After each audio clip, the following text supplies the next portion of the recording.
this one doesn't seem to have my address on it. Well, that's convenient if that ever ends up in a video.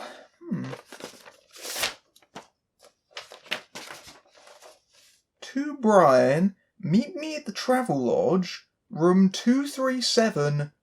Bring Craig Sheffer with you. I don't see anything suspicious about this. Hello, Film Brain. Are you the keymaster?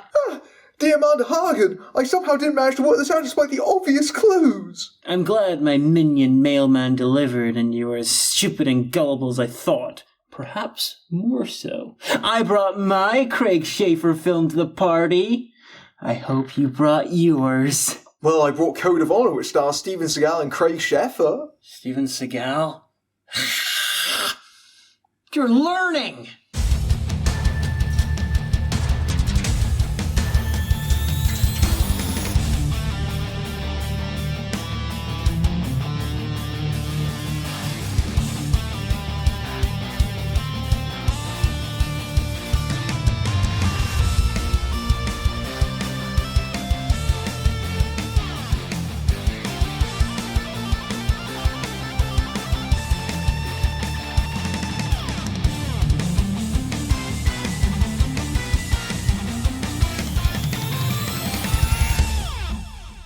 Hello and welcome to Bad Movie Beatdown. I'm Diamanda Hagan. This is Brian Flim. It is his name, it has always been his name, and it will always be his name. I keep telling you it's Matthew. Guys, save it for when I give a fuck, Brian. You're just lucky that I don't hang you from the ceiling by your testicles for involving me in your bizarre Steven Seagal fixation. He's never gonna sleep with you. It's been a while since I covered the oeuvre of Steven Seagal, and it's about time too because it's easily the thing that people most request from me. And between shilling for his best mate Vladimir Putin, to the point where he's become Russia's official envoy to the US, even Afghanistan has better standards than that. He's still as prolific as ever when it comes to the direct-to-video drag he produces. Today's movie, Code of Honor, is one of 6, that's right, 6 films that the washed-up action star released in 2016 and was released in the same week as Sniper Special Ops. Code of Honor is written and directed by Michael Winnick, whose self-described First Blood meets Death Wish was apparently going to be made as a, quote, much larger film at one point. Winnick eventually came into contact with Seagal through Robert A. Ferretti, who edited several of Winnick's films but also several of Seagal's films, including Under Siege, On Deadly Ground, Out for a Kill, Today You Die, and Mercenary for Justice. The film was shot very, very quickly in just 20 days. And boy, does it show! On a small $8 million budget. I have no idea how successful it is. Like many Seagal films, they just appear with barely anyone noticing or caring aside from his hardcore fans, and I guess there must be enough of them because they keep making them. However, this is a bit different and more interesting than the usual Seagal fare because this time he's playing a morally ambiguous character intentionally. You set a very low bar for interesting, Brian. I don't think it's ever a good sign when the executive producer credits, including Seagal's, are the first credits above the cast and title. We open in the best city we've ever seen, wherever it is. Salt Lake City, apparently. They don't deserve these sick refs.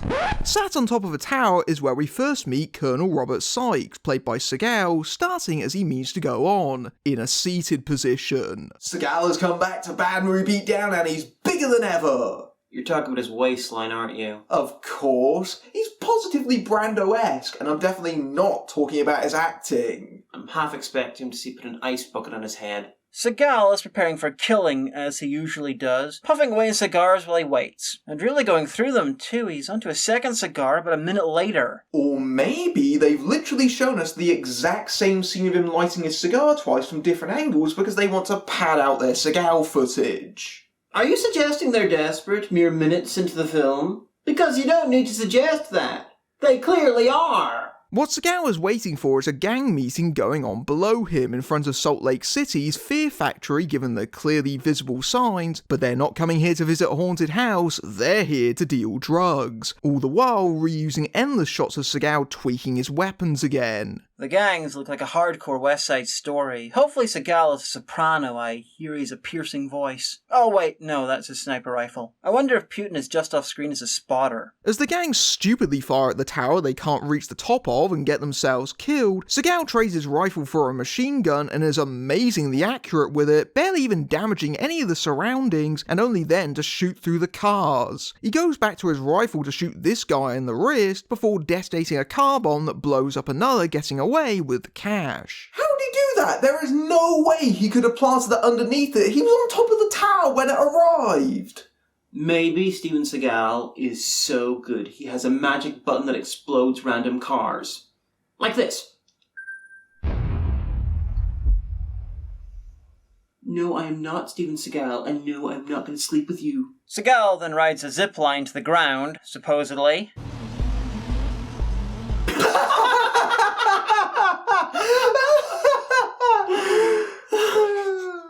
Wow, Slipknot from Suicide Squad has really let himself go. Seagal knifes another member, leaving Hansi the only survivor. The police at the scene, headed by Louis Mandalore's Detective Peterson, are baffled by the situation until he realises that maybe he should investigate this massive tower that overlooks the scene. And it's there where he finds William Porter, who is an FBI agent, played by our friend Craig Sheffer. Oh my god, he's disheveled looking.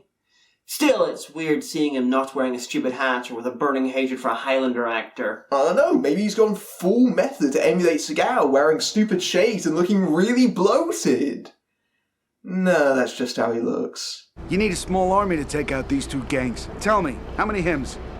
Just one. We're just over 10 minutes in and already we're getting the usual Seagal movie speech about how badass he is to massage his ego. And it's really hard to convince us that he can do the work of several men when he can barely fucking run! Hansi reports back to his gangster boss, Vincent Romano, played by James Russo, or Willem Dafoe if he was left out in the sun for too long, who's determined to track down whoever's responsible. Get rid of him. Ah, so they're taking him away to kill him to make an example out of him for screwing up the deal. Nice one, that's what I would have done. No, actually, they're taking away from medical attention because he shows up later in the movie with a cast on his arm. Pretty nice for a gangster. Do these filmmakers not understand how that cliche works? Cut to a strip club owned by Romano, where Seagal's films seem to end up with alarming regularity, but Seagal's not ogling the dancers the film keeps cutting to for extended gratuitous nudity, or at least not supposed to be. He's observing a bunch of gangsters the club is a front for, all while being really creepy and suspicious. Someone should tell Seagal that smoke and lighting is not slimming. And given all the shots of legs, I think someone's got a fetish. Ah, shit, Seagal is astral projecting. His consciousness is footing through the club to show us all those illegal weapons. It's his Seagal sense powers. It's so he doesn't need to leave his seat to investigate. His POV settles on one of the dancers, Kerry, played by Helen Mattison, who we can tell is a good egg because she's not doing coke like her friend here. She's just a hard-working single mum struggling to get by. Oh, and the scary guy in the back isn't tipping. What does he look like? He looks like David Guest. No, with his current goatee and orange glasses look, he looks like a fat Bono. Seagal walks out, leaving a briefcase bomb, and in the film's one impressive practical effect, detonates it and the club explodes behind him, all while putting his hands in his pockets to hide his middle. Holy crap, Seagal managed to do one of his own stunts. He managed to walk without a stunt double.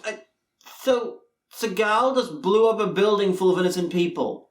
He's an angry, whitish guy with violent tendencies. Brian, is Seagal playing the bad guy?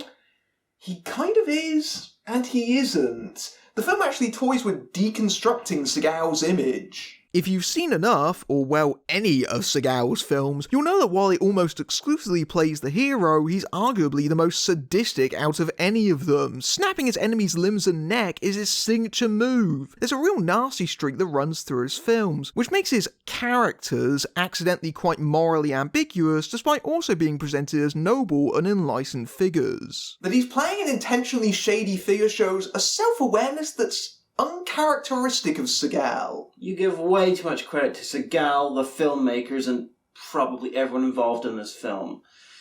He's killing the bad guys, ergo he's convinced he's the hero. Massive deconstruction.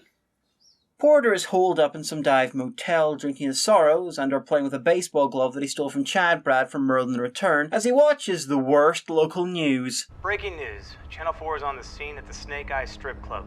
We are hearing that an apparent bomb or other incendiary device has annihilated this building. Hello, this is the news, and I'm reading off the script in front of me. The camera never cuts because I'm in front of a green screen. More on this bad film as it develops. And brought to the second big crime scene of the day, the police are real master deduction. There's gonna be a lot of dead in there. Fireboys are telling me they're pretty sure that it was a bomb. Destroyed everything but the dressing room. That's some serious precision bombing. No, really? I thought it would be some sort of handgun. Nay, a blunderbuss. And he managed to destroy the club but somehow miss the dressing room? Does he build them with special stripper avoidance systems? It's the magic button. Never discount the power of a magic button. It makes total sense if you don't think about it.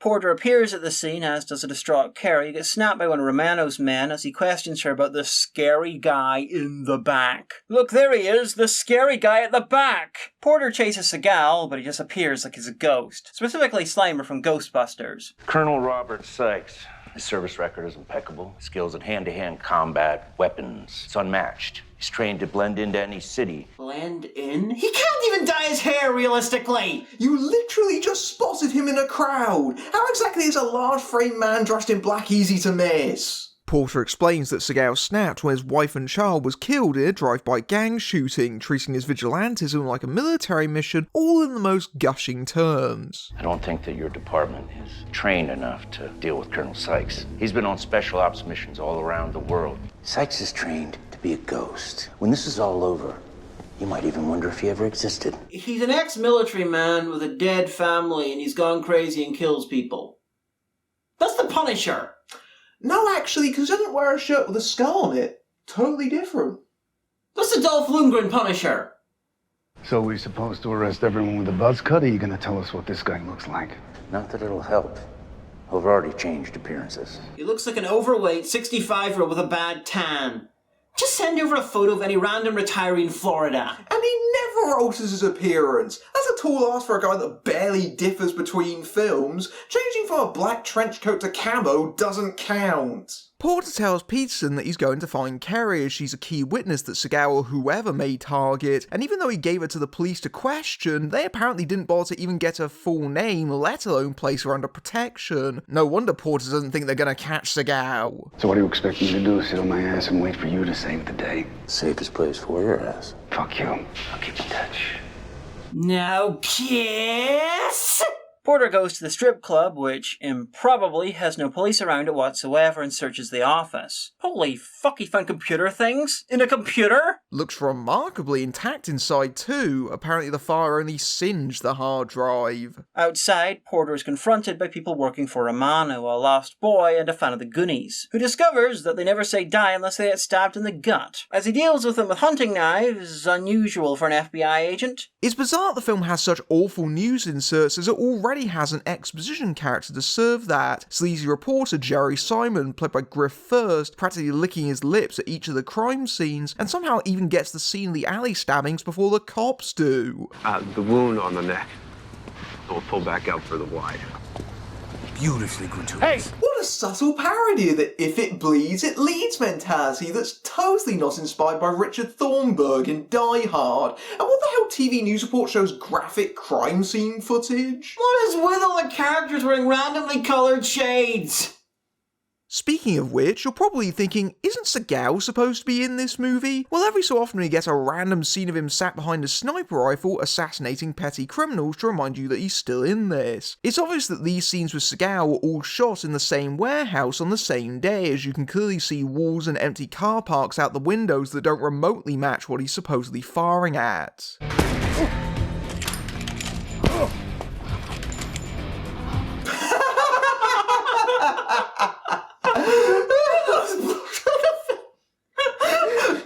Lol at those blood effects. Many lols were had. In fact, hey Brian, think fast. Bang! Ow! Bang! Ow! Stop that, it tingles! Oh, stop that, it tingles! Fucking wuss.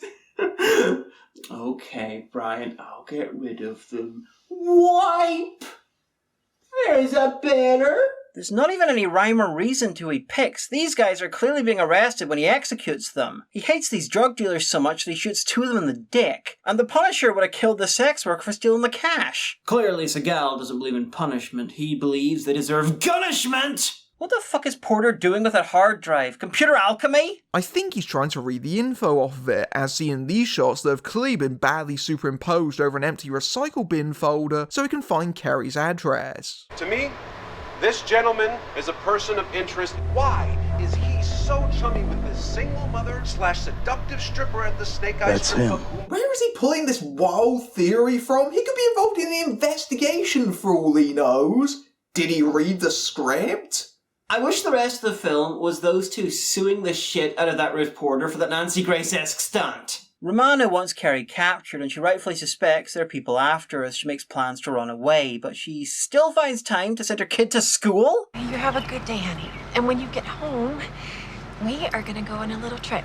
Just you and Mommy. I admire your dedication to your kid's education, but I think his safety and yours is far more important. Get the hell out of there! No, Mr. Brian Flynn, you dozy bint. Everyone knows that gangsters can't set foot in a school. Ergo, he's perfectly fine until he gets home. Okay?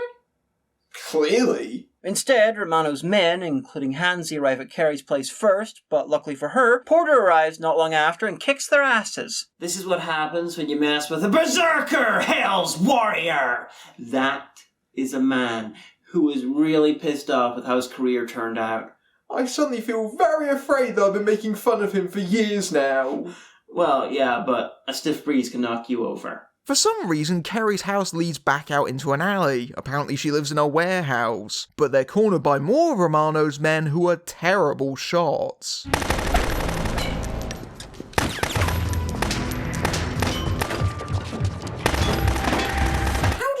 Fire a machine gun at 2 people in a narrow alley and manage to miss both of them. Give up being a gangster because you're shit! More gangsters pop out like a side-scrolling video game, and Porter takes them all out with the power of MS Paint, as Carrie scarpers, somehow missing Hansi coming around the same corner. Oh, never mind. Seagal got him. This is a big moment because not only is it the first meeting of our 2 main characters, but Seagal hasn't actually spoken a line up until this point, so this is his very first bits of dialogue in the movie. How far are we into this dung heap? 47 minutes in. Seagal is the top billed star. He spends most of the fucking time sitting, and he doesn't have to remember any lines until the halfway mark?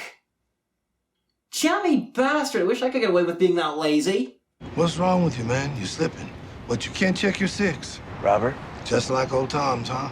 Would you give your life to save the world if nobody knew you did it? See, that's the difference between you and me. What the fuck is up with his accent? Did he swallow Nick Cage in Con Air? Well, at least it is actually his voice, which is more than can be said for some of his movies. Also, what the hell kind of question is that? Going around shooting random crooks is hardly saving the world. Seagal arranges to meet Porter at a club before sodding off out of his own film again. Meanwhile, the city is truly under siege. Just look at the size of this press conference. Oh, I wish I was watching Under Siege right now. This is R.D. Call's Mayor Randolph, who pledges to stop the vigilante, but he's a bit more concerned about his bit on the side. Hey, Mr. Mayor, those windows aren't frosted, you moron. Carrie finds Porter's hotel room using the card that he gave her and arrives with the child of the damned. Meanwhile, Seagal is so super duper that he's not just a regular vigilante anymore, he's a super vigilante, whatever that means. There hasn't been a violent crime reported in almost a week. And hell, if it wasn't for Colonel Sykes, we wouldn't have much of any crime reported. Dropping crime, no matter what the reason, it's got to be a good thing, right? This is bullshit, this is bullshit, this is bullshit. So because of one guy, nearly all the crime in the city has been eradicated? Not even Batman is that effective. Are you going to set up a Seagal signal in the sky? Plus, he's a vigilante. I'm pretty sure that counts as violent crime. Do your damn jobs! Porter strolls in to let them know of his midnight rendezvous with Seagal. Oh yeah, he's gonna be there. He's the one who set it up. Why? It was the honorable thing to do. I don't think the guy that goes around as judge, jury, and executioner on criminals can be considered honourable. You could be walking into a trap, you twat! So Porter goes to the Romano-owned club with Peterson and a SWAT team listening in some distance away. Seagal is sat at a table waiting for him, of course he is, and starts mumbling his beliefs. Man, this is just like that De Niro-Pacino film. What was that called again? Oh yeah, Righteous Kill. What in the hell happened to you anyway, Robert? I never went soft, that's what happened to me. There are places in this country where people can't go without fear of being mugged, murdered. Why should we accept that here? Slavery was the law, and if it wasn't for men like us, it might still be there. That guy is a Rorschach mask away from attempting to be an interesting character one day.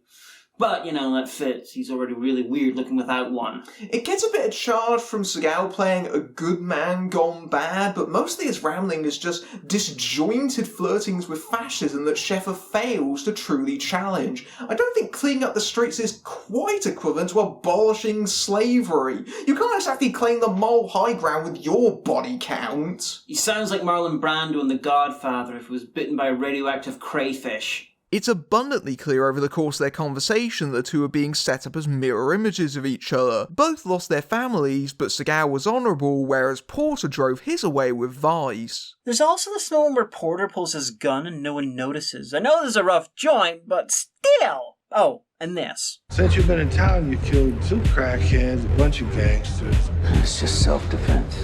And you let the media think that I did all the killing. I sense a really stupid twist coming. Whatever made you think that? They're being so subtle about setting it up. Seagal stops Porter by telling him that he's not only jammed his mic, but he's also planted a pressure-sensitive bomb under a seat. Fitting that he's forcing someone to sit down. As Seagal exits, that's when Romano's men try to kill Porter, prompting a gunfight where he must remain seated the whole time. This would probably be awesome in a John Wick movie, decidedly less so here. Without gangsters blindly firing machine guns in their own club, or the awkward choreography that includes a guy whose neck is made out of spaghetti, or that Sheffer clearly rolls his arse off the seat.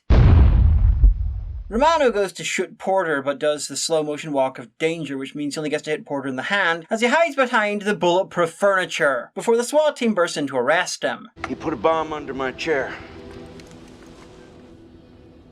There's no bomb here, sir. Ha! Seagal fooled him with the I put something under your seat trick. Wah wah wah wah. I called it.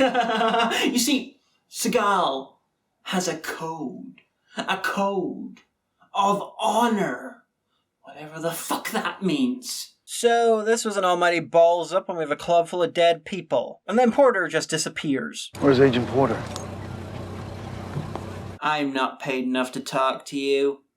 Literally. Afterwards, the SWAT leader believes that Porter may have turned off his own mic, and when the police watch the CCTV back, only Porter can be seen on the footage. Boy, that must be one thick pillar. You telling me that there's no other security cameras that would have picked him up? Besides, it was a crowded club, and Seagal is a man of a certain stature, shall we say? This is really suspicious, and or stupid. They're transporting Romano ready for trial, and despite being told no press and an obvious target for the super vigilante, they lead him out of the front of the building in the open. No shock then that his head becomes marinara sauce, as Seagal snipes him from an absurdly long distance from across the other side of the city. Damn, I was aiming for his nuts. And it's nice of Seagal to be wearing his costume from Sniper Special Ops so he can go from one direct-to-video set to another. This super vigilante is nothing short of a domestic terrorist. Shouldn't have said that. Porter and Seagal are watching the same news in 2 different but very similar-looking hotel rooms.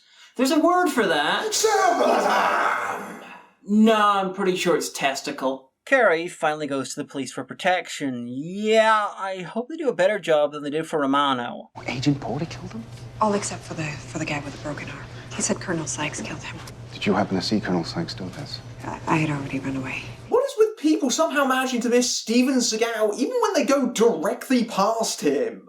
I think I know, and it's really dumb. At the club shooting, Jerry found an envelope containing an invite to meet Seagal at the burnt-out strip club, which he naturally does because he's a ratings-grabbing creep. Yeah, he is so going to die. And that flare wouldn't have blinded him if he kept his shades on. I thought you said no weapons. No, I said no guns. No, not the egotistical reporter. And how exactly is what he did in any way comparable to a mob boss? Why'd he deserve to die? Is Seagal the hero or the villain? Fuck, even this film's nuance is stupid. Some FBI guys show up to take over the super vigilante case where, shock of shocks, Porter's not actually an FBI agent. No shit. They burst into his motel room to find it empty, but he pays them a call. The mayor is the next target. You listen to me very carefully. We know you're not a Fed. I'm not a lot of things. Look, one way or another, this thing ends tonight. He suddenly started smoking a cigar. Symbolism! Next, he's going to start talking in a mad accent, fry himself in a tanning booth and start talking about the virtues of Russia. They tracked the call to find Jerry's body, and naturally Seagal took the footage. I'm more distracted that there's clearly daylight pouring out into this night scene. The files for Seagal and Porter have arrived, and hilariously the photo on the former is clearly a Photoshop image from his above the law days. Keep telling yourself you look like that, buddy. And then comes a big twist, I think. Spoiler for a 1990s Brad Pitt movie. Pearson picks up a cigar cutting while listening to their profile and comes to believe that Seagal is Porter, that they've been on a wild goose chase and he never appeared in the club, and all the kill scenes are replayed but with Porter in Seagal's place. Called it! Also, Craig Sheffer in these scenes makes him so much more believable. Yeah, because he looks like he can walk. They went full Fight Club with this twist. That's pretty ballsy for a Seagal movie. Let's see how they screw it up. Also, I saw this film recently. I know, terrible, horrible, contrition, etc. And coming to this conclusion, based on a fucking cigar, is insane! They frantically search for the mayor, but he's in a hotel. Yeah, sure looks like one. Having an affair with his assistant, and wait, hold up. If he's wearing his trousers, then who the hell are those on the floor? Does he wear 2 pairs of trousers? But the super vigilante has tracked him down, somehow opening his room and killing them both. So he offed the mayor because he had the audacity to call the super vigilante for exactly what he was and for having an affair? So much for that morality mumbo-jumbo. Also, who killed him? Porter or Seagal? A third candidate! Steven Seagal's stunt double has gone rogue! However, the movie proceeds to untwist itself because Porter sneaks up on Seagal on the roof of the hotel and suddenly things get very clouded. Somehow, everybody's thinking that you're me and I'm you. That is unfortunate. That was a nice touch, man. What the hell is happening? Are they one and the same, or are they two separate people? They just managed to get confused because Seagal covered his tracks so well. Why did Seagal make it sound like Porter did this deliberately? I shouldn't be this confused watching a Steven Seagal movie. Is it possible that since Seagal sort of pops in and out of the narrative at random, could it be that he wasn't there the whole time and they sort of ad-libbed the twist around him? Plus, it would explain why it makes no fucking sense. So Seagal and Porter start to do fisticuffs and knife fighting, and judging from these shots against the red smoke, someone saw Skyfall. Also a good way of hiding body doubles, as Seagal seems to have dropped a lot of weight, and I can clearly see him in Sheffer's reverse shots. Oh, I've missed that. And I see Sheffers. Naturally, Porter gets almost no offense, but as police and FBI are converging on the hotel, Seagal does the only sensible thing.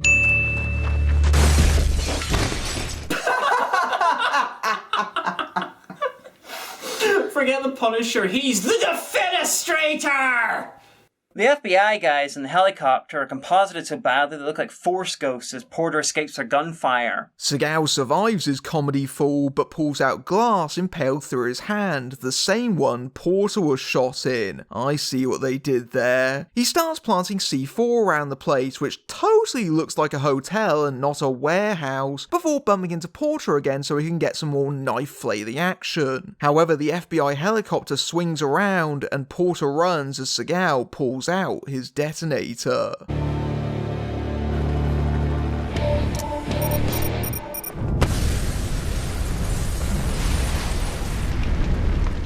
Yes, that really did just happen. We found the rare Steven Seagal film where he dies at the end. He's more than half past dead. As EMTs carry out his Kentucky Fried Corpse, Peterson and the police hold on to the tenuous theory that Seagal and Porter are the same, but don't really care so long as the super vigilante is dead. But someone survived. Where did you get that? Your friend just gave it to me. Craig Sheffer is a master of stealth! Even in broad daylight, he's impossible to find! Or is it Seagal? Because in an interview with the director, he claims that Seagal doesn't believe that he died at the end of the movie and that he was the one who gave the glove.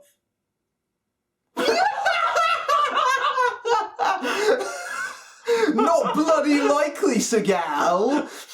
Although being a ghost would help him get past the police. Code of Honor is more ambitious than the usual Seagal film in that it isn't a straight copy of what he's been doing for almost 30 straight years and tries to do something different with him, but one gets the feeling that it may have been better without him. There are long stretches where the supposed lead barely turns up, never mind that he doesn't speak for 45 minutes, and Craig Sheffer can't really pick up the slack, and both look way too old and out of shape to be convincing. In trying to create ambiguity, the film instead has no likeable characters, and its supposed criticism of vigilantism is undercut by the fact that it implicitly condones it. The film's not helped by its rushed production, especially in its editing, not only because of the hysterically bad CGI blood, but the pacing is baggy because every scene is full of dead air. The worst thing about it is the twist though. It just reduces the whole film to a total muddle, and is the end result of the film trying to bite off far more than it can really chew. This is an enormous pile of crap. It's not often I say this, but this would have been better with just Craig Sheffer. It's confused, ridiculous, makes no sense, and while that's not usually a bad thing, it is here. I do not understand the appeal of Seagal, and I'm not even convinced that Seagal does. What would you say if I told you that this is one of Seagal's